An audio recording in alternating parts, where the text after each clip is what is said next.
Hello, Internet. So, math can teach us about life. I know, I'm sounding weird right now. Math can teach us about life. I mean, it can. It can. And I'm not talking about, the endless computations handed out in elementary school as homework. That's computation. That's not math. And math is really more than just like numbers and equations, and shapes and graphs and things like that. It's like, okay, let's break out my fancy holographic projector again and take a look at this equation. It's a very simple one. Y equals x squared. I mean, it's nothing fancy about it, but let's look at what it tells us. Y is equal to x squared. Whatever y is dependent upon whatever x is. X and y are connected. They're related to one another. They're interconnected. They're dependent upon one another. And I know mathematicians will be like, this is the independent variable and this is the dependent variable.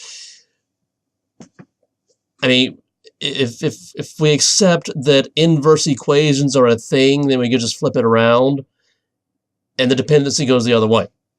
So interdependence. It depends on which way you write it. But anyway, this is life. Everything in life is causally connected to everything else in life. Not necessarily directly, but this is like, and this is where the human language, and I know there are several human languages, but this is where human language in general is so limited, because the idea in my head is so complicated that this linear way of communicating doesn't work.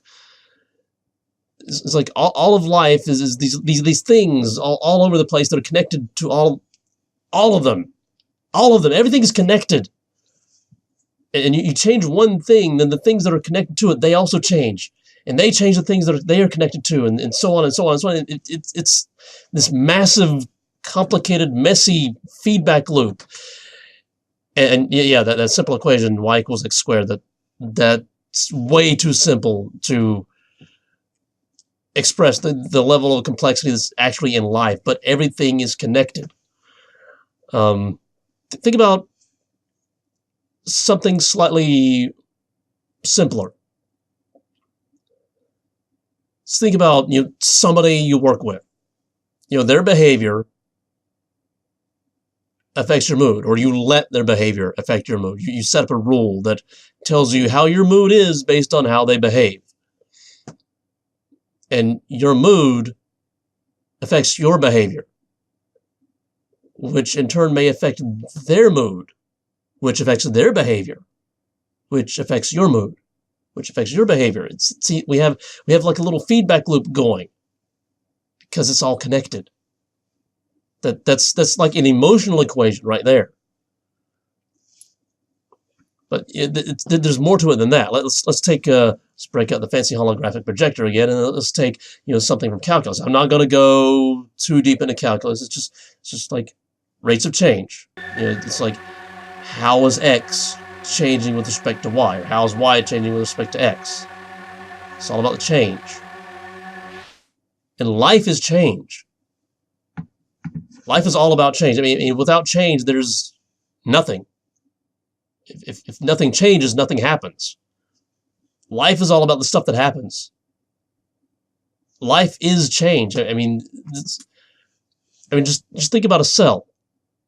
If none of the molecules in a cell moved and reacted with one another, is it alive? I mean, those of us who are into science fiction would say, oh, it's in stasis. But is that alive? I mean, we could say it's in suspended animation. Well, is suspended animation life? It's like life on pause. It's like if every single particle in the universe stopped for 1,000,000 years and then just started again, nobody would notice. Because we don't notice If everything stops, if there is nothing happening, if there's no change, we don't notice. Life is change. So in a way, calculus is the math of life.